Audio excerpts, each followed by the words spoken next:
తాకట్టులో ఉన్న బంగారాన్ని విడిపించి ఆ రోజున్న మార్కెట్ ధర కట్టి మిగిలిన డబ్బును మీకు అందిస్తుంది ఎస్వీఎస్ గోల్డ్. నమస్కారం, వెల్కమ్ టు ఐ డ్రీమ్. ధర్మ మార్గం విత్ విజిత కార్యక్రమానికి స్వాగతం.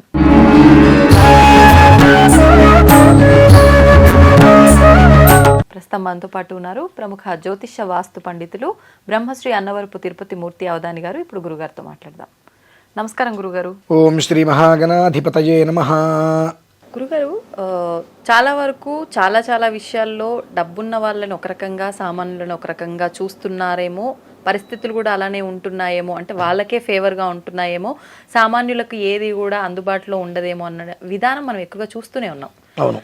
అయితే లక్ష్మీదేవి కూడా సామాన్యులని వరించదేమో, ధనవంతులకే ఇంకా అంటే మనం అనుకుంటూ ఉంటాం సాధారణంగా, డబ్బున్న వాళ్ళకే ఇంకా కుప్పలుగా కనకవర్షం కురుస్తూ ఉంటుంది. వాడికి పూటకు కూడా వెళ్ళట్లేదు, ఏం వానింట్లో రూపాయి కాస్త వీనికి వస్తే వీడు కడుపు నిండా తిండన్న తింటాడు, కుటుంబాన్ని పోషించుకుంటాడు కదా అని చెప్పి.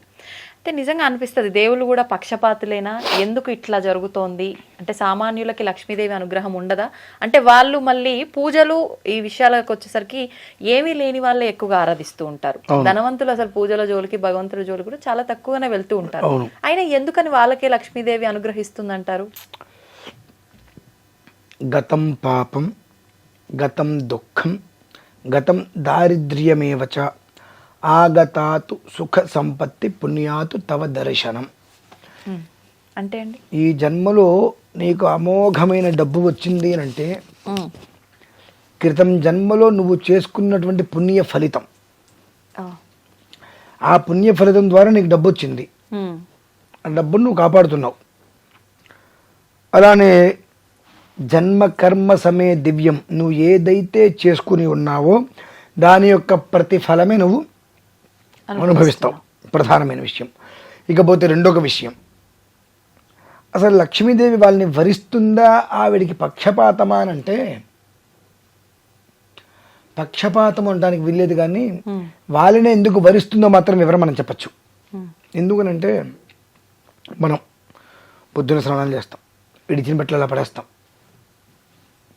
అవసరమైతే జాగ్రత్తగా పక్కన పెట్టి రేపు మళ్ళీ అవే కట్టుకుంటాం. ఇల్లు ఏనాడైనా శుభ్రంగా ఉంటుందండి మంది?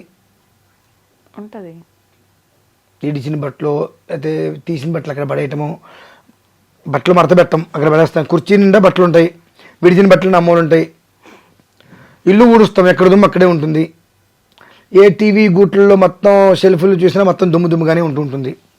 ఎప్పుడూ కూడా దుమ్ము ధూళి అపరిశుభ్రత ఉన్న చోటకి జ్యేష్ఠాదేవి వచ్చి కూర్చుంటుందండి. ఇప్పుడు మీరు ధనవంతులు వాళ్ళ ఇల్లు చూడండి, ఎక్కడైనా మీకు దుమ్ము కనిపిస్తుందా? అంటే వాళ్ళకి డబ్బు ఉందండి, డబ్బు ఉంటే అన్ని అయిపోతాయి. శుచి శుభ్రత ఉన్నటువంటి ప్రదేశానికి లక్ష్మీ అమ్మవారు వెతుక్కుంటూ వస్తుంది. మనం కూడా పూరి గుడిసెలో ఉన్న శుభ్రంగా పెట్టుకోవాలి, శుభ్రంగా పెట్టుకుంటే అమ్మవారు వస్తుంది, ఎక్కడికైనా వస్తుంది ఆవిడ. శుభ్రత లేని చోట మురికాల దగ్గర మనం వెళ్ళి ఉంటామండి? కాస్త 4 నీళ్లు ఉండి 4 రోజులు నీళ్ళు కనుక మురిగిపోతే వాసన వస్తూ దోమలు వస్తూ ఉంటాయి, 5 నిమిషాలు మనం నిలబడతామా? నిలబడం.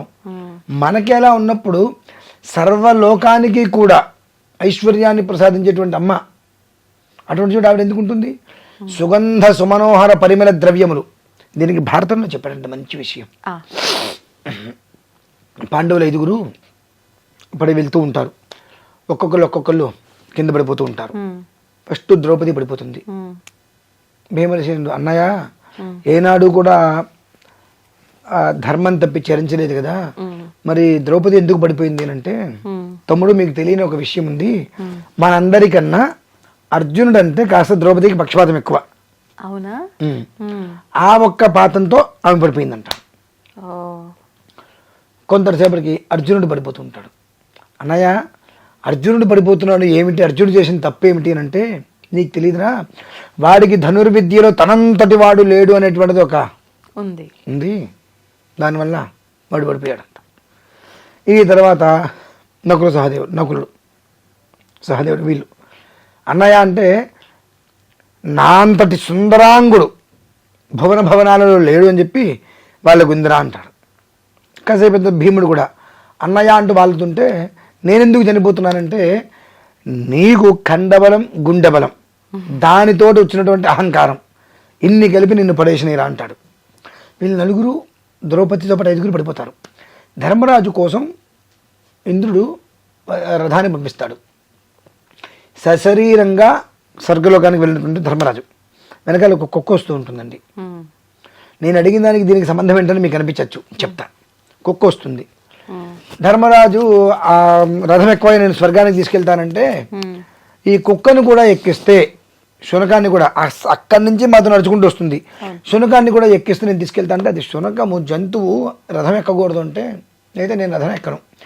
నా భార్య 4 తమ్ముళ్ళు చనిపోయారు, వాళ్ళు తిరిగి రారు.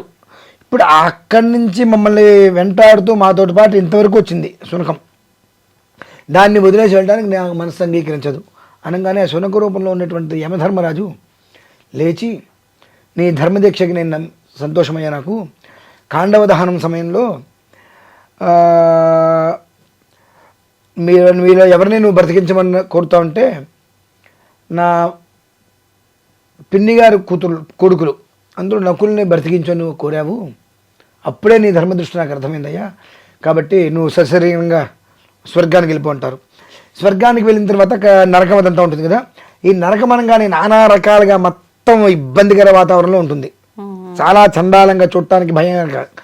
అక్కడికి ధర్మరాజు వచ్చాడని తెలిసి దేవేంద్రుడు వీళ్ళందరూ కూడా ధర్మరాజు దగ్గరికి వస్తుంటే అప్పటి వరకు చాలా ఇబ్బందికరంగా ఉన్నటువంటి వాతావరణం మొత్తం కూడా సుందర సుమనోహరంగా చక్కటి చందన పరిమళ ద్రవ్యాలతో సువాసనతో కూడి ఉంటుంది. సో ఎప్పుడు కూడా భగవంతుడు ఎక్కడ ఉంటాడు అని అంటే సుమనోహరంగా సౌభాగ్యమైనటువంటి వస్తువులతో, శోభన ద్రవ్యాలతో, పరిమళ ద్రవ్యాలతో, సువాసనలతో ఎక్కడ వాతావరణం అయితే ఉంటుందో దుమ్ము దూరి లేకుండా అక్కడ భగవంతుడు ఉంటాడు. కనుక ఇప్పుడు మనకు కారులు ఉంటాయి, రోజు కడగం, రోజు మనం కడగం. మనం ఏదైతే మొదలు పెడతామో అది పూర్తి చేయడానికి ఆయనే డబ్బులు ఇస్తాడు. మరి గొప్ప గొప్ప వాళ్ళు ఉంటారు, వాళ్ళు 4 కార్లు ఉంటాయి, 4 కార్లకి 4 డ్రైవర్లు రోజు వచ్చి శుభ్రంగా కారుకి ఇంత దుమ్ము లేకుండా కడుగుతారు. ఇంట్లో లోపల కూర్చోండి, పనున్నా పని లేకపోయినా ప్రతిరోజు వచ్చే 2 వచ్చి ఆ గ్లాసులు తీసి శుభ్రంగా తుడిచి మళ్ళీ అక్కడ పెడుతూ ఉంటారు. దుమ్ము ధూళి అనేటువంటిది లేకుండా, అపరిశుభ్రంగా లేకుండా, ఎప్పుడూ కూడా శుచిస్మితంగా చాలా ఆ ఇంట్లో అడుగుపెట్టగానే ఎంత సుందరంగా ఉందో, ఎక్కడ ధూళి లేదు దుమ్ము లేదు అనేటువంటి వాతావరణం ఉన్న చోట లక్ష్మీదేవి ఎప్పుడూ ఉంటుందండి. అంటే మీరు తిరుమల వెళ్ళండి, మీకు అర్థమవుగా అని చెప్తున్నా.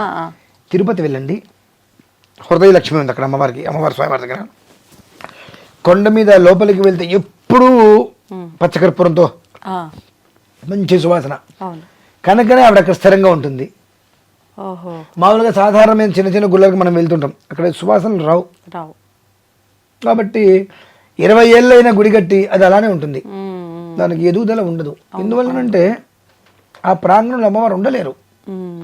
ఏదో మంచి పర్వదినం వచ్చినప్పుడు మాత్రమే కాస్త మొత్తం కడిగేసేసి అలంకారం చేస్తారు. వీటి రోజుల్లో ఎవరు దాన్ని పట్టించుకోరు. అలానే ఆ పరిసరాల్లో ఉన్న వాళ్ళు కూడా అంత సుఖపడిన వాళ్ళు ఎవరూ లేరు.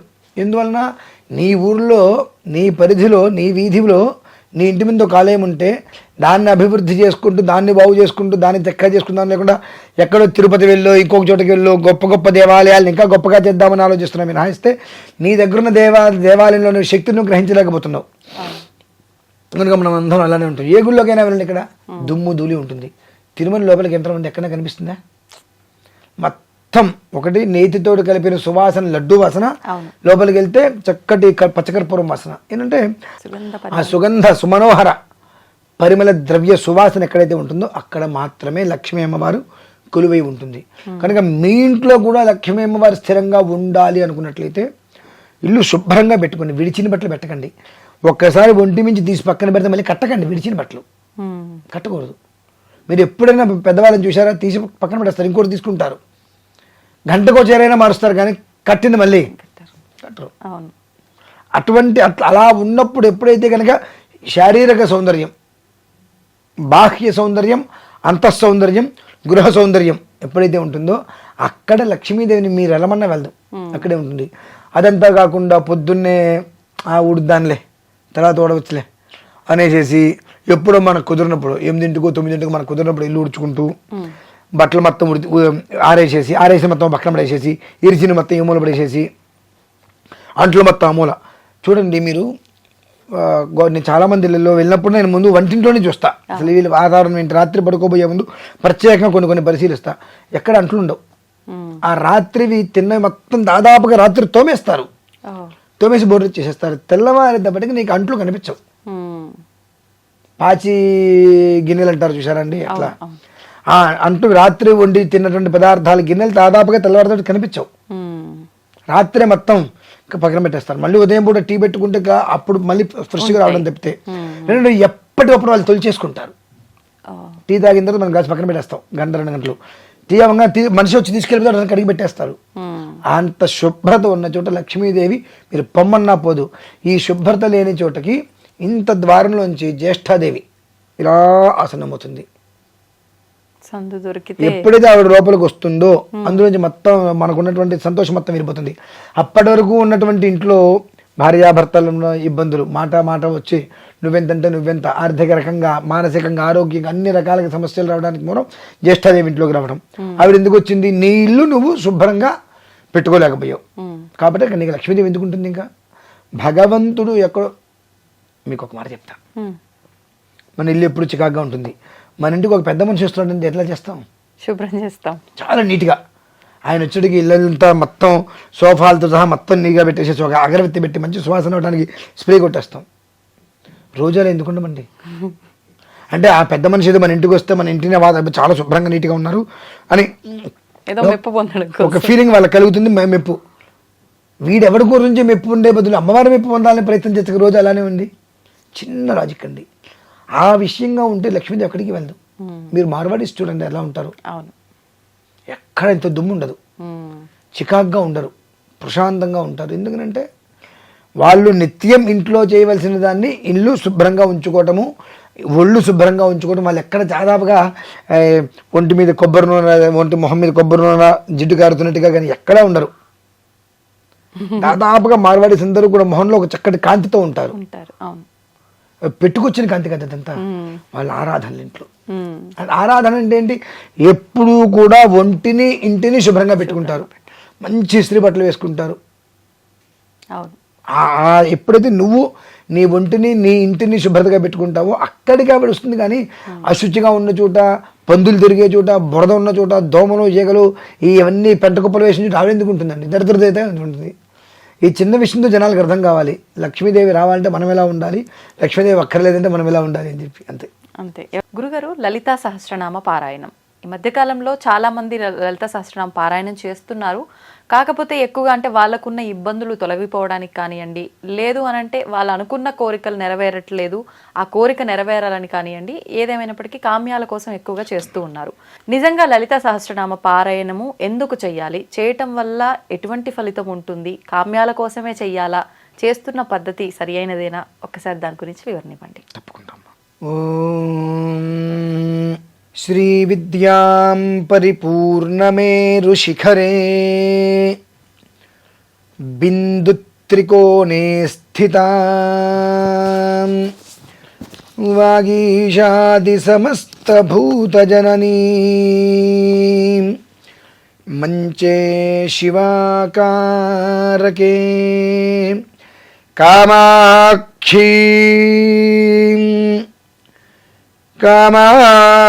కామాక్షీం కరుణారసార్ణవమయీం కామేశ్వరాం కస్థితాం కాంతాం చిన్మయ కామకోటి నిలయాం శ్రీ బ్రహ్మ విద్యాం భజే. ఓం శ్రీమాత్రే నమః. లలితా సహస్రనామం బ్రహ్మ విద్య అని దానికి పేరమ్మ. బ్రహ్మ విద్య. మనము చాలామంది చాలా రకాలుగా అడిగినప్పుడు లలితా సహస్రనామంలో ఏ శ్లోకం పారాయణ చేసుకుంటూ ఉంటే ఏం జరుగుతుంది అనేటువంటి కామ్యాల గురించి చాలా అడిగినప్పుడు చెప్పాం. ఆపద్ధర్మము ధర్మము రెండు ఉంటాయి. ధర్మ విధి ఎలా ఉంటుంది అంటే లలితా సహస్రనామం అనేటువంటిది అసలు ఏ కామ్యానికి ఉపయోగించకూడదు. ఎందువలన అది రహస్యనామ స్తోత్రం అని దానికి పేరుంది. అంటే అందరూ చదవద్దనా రహస్యము? అంటే లలిత అంటేనే రహస్యనామం, అదంతయు కూడా ఇప్పుడు మనకు చాలా మంది గుళ్ళలోకి వెళ్తే మైకులు పెట్టేసి ఇవన్నీ చేస్తున్నారు. అది కూడదు అని ఎంతో రహస్యకృతంగా మాత్రమే దాన్ని పారాయణ చెయ్యాలి అనేటువంటిది ఉన్నది. బాహ్యంగా కొన్ని చోట్ల అది చెయ్యకూడదు అనేటువంటిది ఉంది. అలానే ఎవరు పడితే వాళ్ళు ఎలా పడితే అట్లా ఉపదేశం లేకుండా లలితా సహస్రనామ స్తోత్రాన్ని పారాయణ చెయ్యకూడదు అనేటువంటిది కూడా దానికి ఎంతో రహస్యం ఉంది. కానీ చేసేస్తూనే ఉన్నారు. కామ్యం కోసం చేసేటువంటిది ఆపద్ధర్మం. సదా ధర్మ విధానాన్ని అనుసరిస్తే ఆపద్ధర్మం జోలికి వెళ్ళక్కర్లేదు. ఎందువల్లనంటే ధనానికే ఇంధనం ఇచ్చేటువంటిది శ్రీచక్ర మహామంత్రానికి సంబంధించిన ప్రతి ఒక్క బీజం అందులోనే ఉంది. శ్రీచక్రానికి సంబంధించిన ప్రతి బీజం అందులోనే ఉన్నది అంటే ఎంత విషయమో, ఆ శ్రీచక్రమే అమ్మవారికి సింహాసనం. అమ్మవారికి వేరొక సింహాసనం లేదు. అమ్మవారి సింహాసనమే శ్రీచక్రమైనప్పుడు ఇంకెంత ఒక యోగం అనేటువంటిది ఏర్పడుతుంది అనేటువంటి విషయం మనం గమనించుకోవాలి, మనం అర్థం చేసుకోవాలి, మనం తెలుసుకోవాలి. నా ఇష్టం వచ్చినట్టు నేను కూర్చుంటాను అనుకుంటే అవదండి. అది శ్రీచక్ర సింహాసనే అన్నారు. శ్రీచక్రం అంటే ఏంటి? దానికి అంటే అమ్మవారికి ప్రతిరూపం. 9 ఆవరణలతో ఉంటుంది అది. ఆ పైన అమ్మవారి సింహాసనంగా బిందు త్రికోణ విధానం అనేటువంటి అమ్మవారు ఉంటారు. కేవలం ఆ శ్రీచక్రం అనేటువంటిదే ధనానికే ఇంధనమైనటువంటిదే మహామంత్రం. అది ఆ లలితా సహస్రనామంలో ఆ శ్రీచక్రం గురించి గొప్పగా చెప్పబడి ఉన్నది. ఆ శ్రీచక్రమే ఆవిడికి సింహాసనమైంది అని అంటే ఇక దీని గురించి మనం ఇది అని చెప్పగలమా? సాధ్యపడుతుందా? లలితా సహస్రనామానికి సంబంధించినటువంటి భాష్యం గురించి ఏదైనా వివరణ తీసుకురావాలంటే 1 సంవత్సరం పడుతుందండి. అంత గొప్పది లలితా సహస్రనామం. అందులో ప్రతి శ్లోకము ఒక అద్భుతం. మీరు చూడండి. శ్రీమాత శ్రీ మహారాజ్ఞి శ్రీమత్ సింహాసనేశ్వరి చిదగ్నికుండ సంభూత దేవకార్య సముద్రిత. ప్రతి భాగము 8 అక్షరాలతో ఉంటుందండి. 8 అనేటువంటిది మనిషి జీవితానికి వృద్ధి. అష్టసిద్ధులు కావచ్చు, అష్టైశ్వర్యాలు కావచ్చు, రుగ్మతులు తొలగిపోవడం కావచ్చు, 8తో వృద్ధి చెందేవి 64 రకాలు ఉన్నాయి. 8తో వృద్ధి చెందేవి 64 రకాలు ఉన్నాయి యోగాలు. అలాగే దుర్యోగాలు కూడా 64 ఉన్నాయి. దుర్యోగాలు కూడా 64 ఉన్నాయి. ప్రతి మనిషి కూడా ప్రతి 10 మందిలో 9 మంది మనుషులు 64 దుర్యోగాలలో కొన్నిట్లుగా ఆపాదింపబడుతూ ఉంటారు. అంటే దుర్యోగము అంటే చెడు, అంటే అశుభం జరగటం కూడా యోగమేనా అండి? అంటే యోగాలలో రకాలు అంటున్నా. అంటే 64 ఇవి. అది యోగము అని ఎందుకుంటున్నామంటే పుణ్యము పాపం అంటే ఏంటో తెలుసా అండి?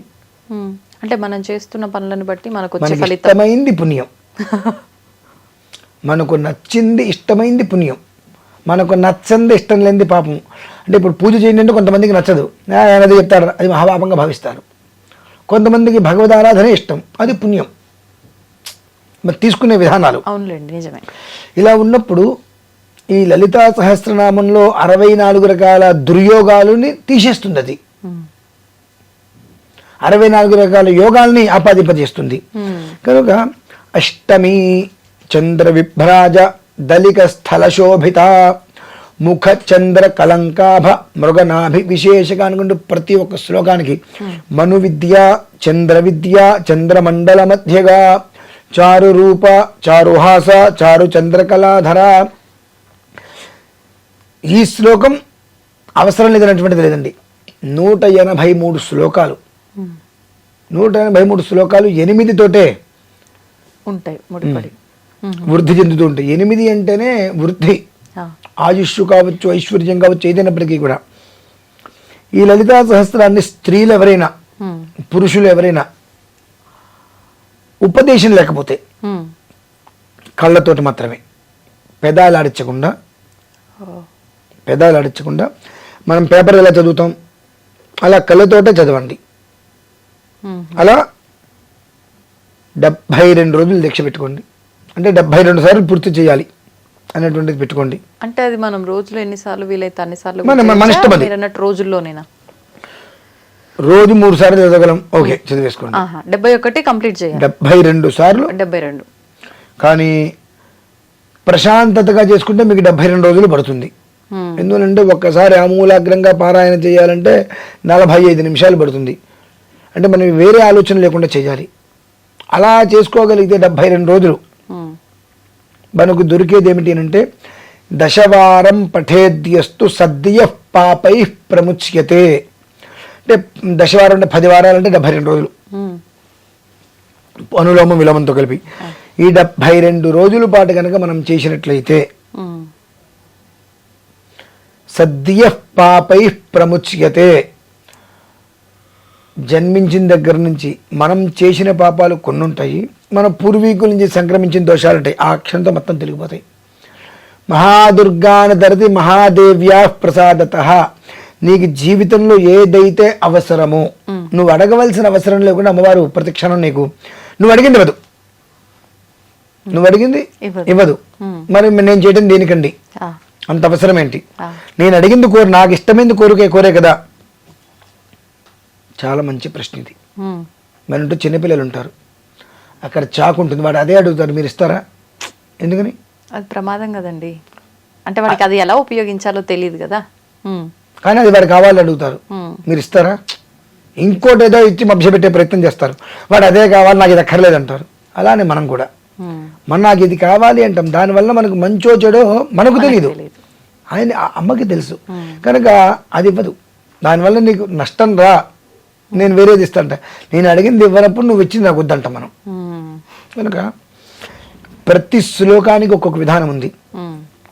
విడిపోయేటువంటి దంపతులు కూడా కలిసి ఉండేటువంటిది నిత్య క్లిన్న నిరుపమ నిర్వాణ సుఖదాజిని నిత్య షోడశికారూప శ్రీకంఠార్థ శరీరిణి అని చెప్పి అర్ధభాగంగా ఇచ్చారు కదా.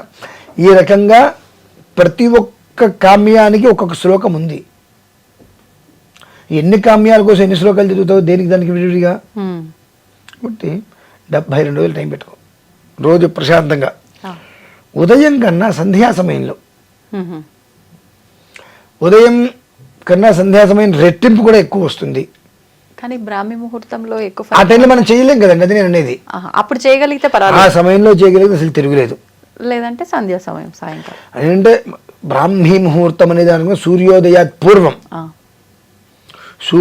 సూర్యుడు అలా ఉదయించడానికన్నా ముందు మీరు చేయగలిగితే మహాయోగం.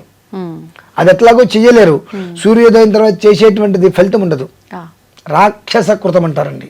అంటే ఆ సూర్యోదయం తర్వాత మనం భక్తిగా కూర్చొని నేను చేస్తాను అంటే ఆ శక్తి అంతయు కూడా ఈ పిశాచగణాలకి భూతగణాలకి రాక్షసులకి వెళ్ళిపోతుంది. అది కానీ మనం దీక్షా ప్రకరణ, దీక్ష ప్రకారంగా చేస్తే దీక్షా విధానంలో నేను ఇన్ని రోజులు దీన్ని చేద్దాం అనుకున్నప్పుడు దాని సమయం సూర్యోదయ పూర్వం అయిపోవాలి. ప్రతిరోజు ఒకే సమయంలోనండి? ఖచ్చితంగా.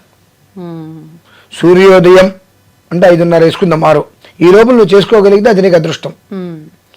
ఇవాళ నేను 4ంటికి మొదలు పెడతాను, రేపు 4:30కి మొదలు పెడతాను, ఏంటి ఉపయోగం? ఏకకాలంలో వ్యవహారం చేయగలగాలి. చేయగలిగితే నీకు వచ్చేటువంటిది కూడా అనేక రకాలుగా, ఈ ఏకీకృతం అనేక రకాలుగా వస్తుంది. ఏకైవ సర్వత్ర వర్తతే తస్మాదుచ్యతే ఏక, ఏకైవ విశ్వరూపిణి తస్మాదుచ్యతే నైక.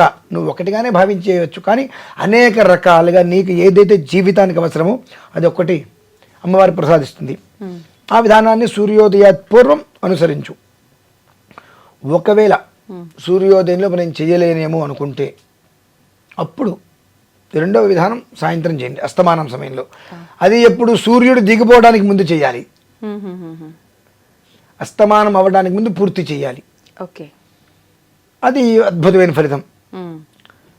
మరి 2 సమయంలో కాకుండా దీక్షా ప్రకరణలో చేస్తే అది భూతాలకి ప్రేతాలకి పిశాచాలకి రాక్షసులకి ఆ శక్తి వెళ్ళిపోతుంది.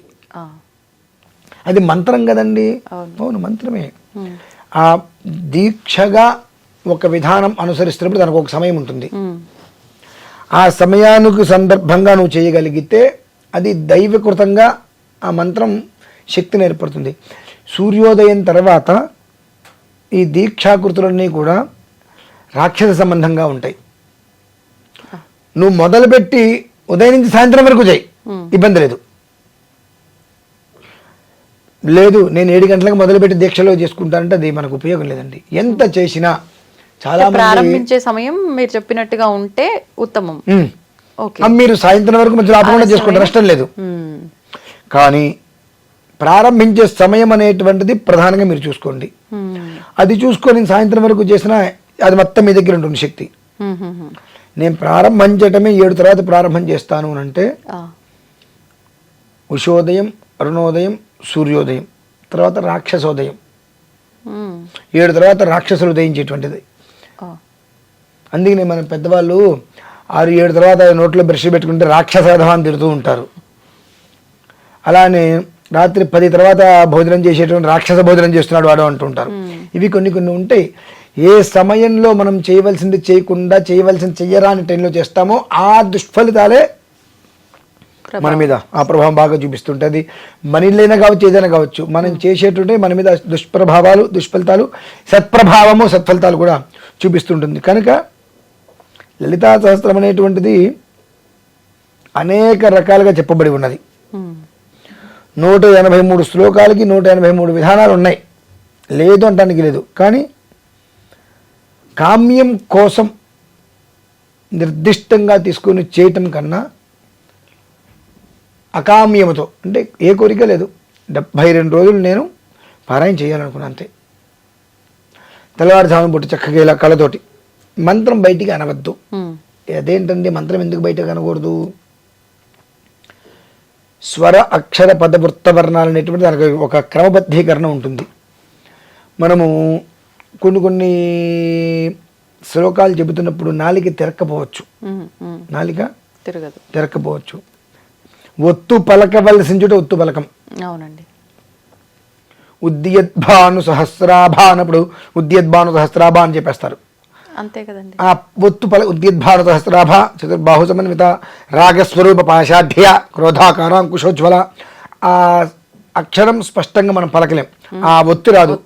దానివల్ల మనకు దుర్దోషాలు వస్తాయి. ఒత్తున్న ప్రతి దగ్గర అట్లా ఒత్తు పెట్టాలి, చెప్పాలి. ఒత్తు లేదు, సమాంతరంగా వెళ్ళిపోతుంది. ఆ ఒత్తు ఉన్న చోట దాని యొక్క విధానం అక్షరం స్పష్టంగా పలకాలి. పలకినప్పుడు ఎట్లా? ఉద్యద్భాను, దానికి స్పెషల్ ఉంది అక్కడ. దాని మీద ఒత్తు కింద ఒత్తి ఇచ్చాడు ప్రత్యేకంగా. దాని కింద ఉద్యద్భాను సహస్రాభ అంటే ఎట్లా? ఆ భ అనేటువంటిది ఆ నాభి నుంచి బయటికి రాలి. ఉద్యద్భాను అన్నప్పుడు ఆ నాభి నుంచి తృతీయ శవనంలో రావాలి. మామూలుగా మీరు చేసేసుకోండి. ఎట్లా? శ్రీమాత శ్రీ మహారాజ్ఞి శ్రీమతి సింహాసనేశ్వరి చిదగ్నికుండ సంభూత అన్నప్పుడు ఆ అక్షరం స్పెషల్ అది వినిపించాలి బయటికి. దేవకార్కి సముదిత ఉద్యద్భాను సహస్రాభ చతుర్బాహు సమన్విత రాగస్వరూప పాషాఢ్య క్రోధాకారాంకుశోజ్వల. అది ఎక్కడితో స్పెసిఫిక్గా ఒక అక్షరానికి అనేటువంటిది ఏర్పడుతుందో దాన్ని మనం పలకగలగాలి. రద్ధ స్పష్టాక్షరం మంత్రశ్చంద్ర భాస్కర ద్యుతి అని చెప్పి విష్ణు సహస్రనామంలో. ఇవి మనం పలకలేనప్పుడు దాని నుంచి మనం దోషాన్ని కూడా తీసుకుంటాం. చాలామంది పాపం అదేంటండి మేము మంత్రం చదువుతున్నాం, ఎలా చదివితే మేము మంత్రం చదువుతున్నాం కదండి, ఆ మంత్రం చదవటం వల్ల మాకు పుణ్యమే వస్తుంది కదా, మేము భక్తితో చదువుతున్నాం, మాకు రాకపోవచ్చు. ఎవరు చదవమన్నాను నిన్ను? చదివితే ఏదో అవుతుందని కదండి చదివేది. పాడైపోతుంటున్నా నేను. చదువు ఎలా చదువుతా? కళ్ళతో చదువు, నీకు తప్పులు రావు. నేను భక్తిగా చదివానండి, అమ్మాలి బుద్ధులు తిట్టారంటే ఎట్లా సరిపోతుంది? ఇప్పుడు మీరున్నారు, మీకు ఏమాత్రం మీకు ఆలోచన లేదా? నవ్వుతూ తిట్టామనుకోండి, మీరు నేనేదో నవ్వుతున్నారు ఉంటారు. సీరియస్గా ఏమ్మా కొంచెం ఆలోచన లేదంటే అన్నమాట మీరు వినరు. ఆ మొహంలో సీరియస్ చూసి రకరకాలుగా మీరు నేను తిట్టానని అనుకుంటారు. నవ్వుతూ తిట్టండి, అర్థం కాదు. ఎలా అంటే దారి తప్పట్ల విషయం, బా వాడు పెద్ద పులిలాగా ఉన్నాడు రా అంటాడు. ఇంకోళ్ళు అంటారు వీడు మృగన్ రా అంటే కోపం వచ్చేస్తుంది. అవును, వీడు మృగంతో సమానం అంటే కోపం వచ్చేస్తుంది. అదే వాడిని పులిగా చెప్పే విధానంలోనే ఉంది, ఎలా తీసుకుంటాం అనేది. అది వాడు మృగన్ రా అంటాడు, వాడు కోపం వచ్చేస్తుంది. వాడు పులిలా అన్నావు అనుకోండి, పులి మృగమే కదా. అవును, అది వాడికి నేను గొప్పవాడిని ఫీల్ అవుతాడు. అంటే ఏంటంటే నువ్వు చేసే విధానం, ఆరాధించే విధానం ఒకటండి. సరే మనుషులు కాబట్టి మనం అనేదాన్ని తగ్గట్టు రియాక్ట్ అవుతూ ఉంటారు. దేవతలు కూడా అలా రియాక్ట్ అవుతారా? అంటే అవుతేనే కదా దోషం వస్తుంది అని. ఇక్కడ దైవాధీనం జగత్సర్వం, మంత్రాధీనంతు దైవతం. ఆ భగవంతుడు ఎక్కడుంటాడు? మంత్రం ఆధీనంలో. ఆ మంత్రాన్ని నువ్వు సవ్యంగా చదివితేనే కదా ఓకే. ఆ ఫలితాన్ని తీసుకోగలిగేది. సవ్యంగా మనం చదవనప్పుడు తప్పులు చదువుతూ, స్వరాలు ఇష్టం వచ్చినట్టు చదువుతూ, ఎట్లా పడితే ఎట్లా చదివేస్తున్నప్పుడు దాని యొక్క ఫలితం సత్ఫలితం వస్తుందా, దుష్ఫలితం వస్తుందా? మంత్రాధీనంతో దైవతం అన్నప్పుడు నువ్వు ఆ మంత్రాన్ని ఎంత జాగ్రత్తగా ఒళ్ళు దగ్గర పెట్టుకుని చదవాలి, అంతే కదండి. కాబట్టి అది మనం గమనించుకోవాలి. కాబట్టి కామ్యం అనేటువంటిది లేకుండా 72 రోజులు లలితా సహస్రనామం నేను మానసికంగా పారాయణ చేసుకుంటా అని మొదలుపెట్టింది. 72 రోజుల తర్వాత నిజంగానే మీకున్నటువంటి మానసిక ప్రశాంతత ఎక్కడ దొరకదు. అది అనుభవేక వైద్యం అండి. అనుభవిస్తే మాత్రమే ఆ ఆనందాన్ని మనం పొందగలుగుతాం. ఏదో 10 రోజులు చదివాను అంటే అవ్వదు. 72 రోజుల మధ్యలో ఇబ్బంది వస్తున్నాడు వాళ్ళకి, ఆ 4 రోజులు ఆపేసేయండి, 5వ రోజు నుంచి మళ్ళీ కంటిన్యూ. 72 రోజులు పూర్తి చేసుకోగలిగితే అపరిమితమైన ఆనందం. మనం ఎక్కడున్నప్పటికీ కూడా పాజిటివ్ వైబ్స్ అంటారు చూసారండి, మన చుట్టూతో ఎప్పుడూ ఉంటాయి. అంతకన్నా కావాల్సింది ఏముంది అంటే లలితా సహస్రనామ స్తోత్రానికి మూలం ఏమిటి అంటే ఎప్పుడూ కూడా ఇందాక అష్టమి చంద్రభ్రాతం చెప్పుకున్నాం, ప్రసన్న వదనంతో ఎప్పుడు ఆ ముఖంలో చిరునవ్వు అనేటువంటిది అలా విరాజిల్లుతూ ఉంటుంది. ఆ చిరునవ్వు ఎవరికి ఉంటుంది? కష్టం లేని వాడికి ఉంటుంది, కష్టాన్ని అధిగమించిన వాడికి ఉంటుంది. అది నువ్వు చేసుకోగలిగితే ఆ కష్టాన్ని అధిగమించిన వాడివే అవుతావు. ఎందువలన ఎప్పుడు అమ్మవారు నీ వెనకే ఉంటుంది, నువ్వు ఎప్పుడు నవ్వుతూనే ఉంటావు. ఆ ఒక్క దీనికోసమే లలితా సహస్రనామాన్ని, అంటే అమ్మవారు నీ దగ్గర తోడుగా నీడగా ఎప్పుడూ కూడా నిలబడి ఉంటుంది అని చెప్పడానికి మూలం లలితా సహస్రనామం. ఇందులో మీరు 72 సార్లు మీరు పారాయణ చేస్తే మొత్తం బీజాక్షరాలే. ఎన్ని లక్షల బీజాక్షరాలు పారాయణ చేసి ఉంటారు గమనించండి. అవునా? 18 సార్లు చేస్తే 1,00,000 పైన బీజాక్షరాలు. 72 సార్లు మీరు పారాయణ చేశారు అని అంటే ఎన్ని లక్షల బీజాక్షరాలు మీరు చదివినట్టు మానసికంగా. మనస్సులో అన్ని రకాల బీజాక్షరాలు, అన్ని లక్షల బీజాక్షరాలు మీరు పారాయణ చేసుకున్నారంటే ఆ మనస్సు అనేటువంటిది ఎంతటి వైబ్రేషన్ ఇస్తుంది, ఎంత శక్తి ఇస్తుంది. ఒక ఆరా అంటారు చూసారా, అది మన చుట్టూదా కూడా ఎంత ఉంటుంది. మన దగ్గరికి ఏదైనా ఒక నెగిటివ్ రాగలుగుతుందా? అది అన్ని లక్షలు 18 సార్లు మీ లలితా సహస్రనామం పారాయణ చేశారు అని అంటే 1,00,000 పైన మీరు పారాయణ చేసినటువంటి 1,00,000 పైన బీజాక్షరాలు 72 సార్లు చేస్తే, 18 సార్లు చేస్తేనే 18 సార్లు మీరు చేశారు అని అంటే 1,00,000 పైన బీజాక్షరాలు మీరు పారాయణ చేసినట్టే. 72 సార్లు చేస్తే ఎన్ని లక్షలు అవుతుంది? అన్ని లక్షల బీజాక్షరాలు మనం పారాయణ చేసిన తర్వాత ఎంత క్షేమంగా ఉంటామండి. అంతకుమించి వేరేది ఏమైనా ఉందా? కానీ మనం చెయ్యం. కర్మ మనల్ని అనుభవింపజేసేంత వరకు అది వదిలిపెట్టదు. అంటే చేయనివ్వదా? ఆటంకాలు వస్తాయా? ఏదో ఒక ఆటంకం తీసుకొస్తుంది. మరి ఒకవేళ నిజంగా మీరు అన్నట్టు ఆటంకం వచ్చి మధ్యలో మానేయాల్సి వచ్చింది, మళ్ళీ మొదలు పెట్టలేకపోయాము అంటే ఇంకా అంటే చాలా మంది టెన్షన్ పడుతూ ఉంటారు, అరే మధ్యలో ఆటంకం వచ్చింది, ఆగిపోయింది, మళ్ళీ చేయాలన్నా చేయలేక. ఆటంకం దేని వల్ల వచ్చింది? ఏదైనా జాతాశోచము మృతాశోచము ఆడవాళ్ళకి వచ్చేటువంటి ఇబ్బందులు మినహాయిస్తే వేరే ఆటంకం లేదు. ఒళ్ళు బద్ధకం చేష్టలు కూడా ఉంటాయి కదండి. అదే ఒళ్ళు బద్ధకం వచ్చినప్పుడు మీకు బయటికి వెళ్తే 1,00,000 రూపాయలు డబ్బులు వస్తే మీరు వెళ్ళటం మానేస్తారా? ఉంటారా? ఇవాళ ఒళ్ళు బద్ధకం వచ్చింది చేయను, ఇవాళ మీరు ఏనాడు డబ్బులు కట్టింది ఉంది, ఇవాళ మీరు సొంతకం పెట్టేసి కాగితం ఇస్తే మీ డబ్బులు మీకు ఇచ్చేస్తారు, రేపైతే అవి ఆగిపోతే అంటే వెళ్తారా వెళ్ళరా? మరి డబ్బులు ఎవరికి వద్దు అంటే అక్కడ మీకు ఆ ఒళ్ళు బద్ధకం రాంది ఇక్కడ ఎలా వచ్చిందండి? అది మనం గమనించుకోవాల్సింది. జీవితం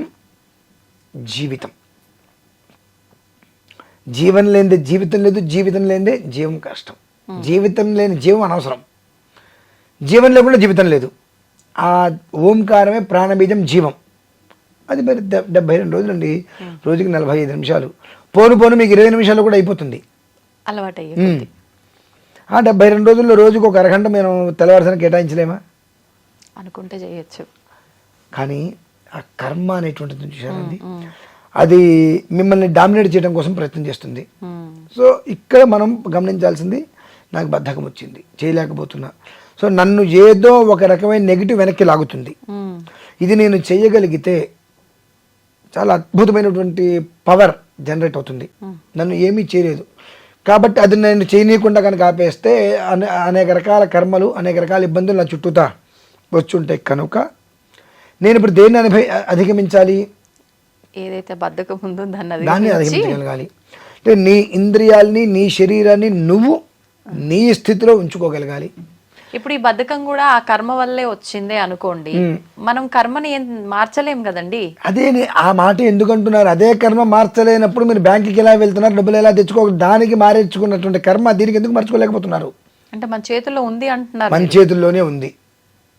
దాన్ని తప్పించుకోవటమా, దానికి లోనవ్వటమా మన చేతుల్లోనే ఉందండి.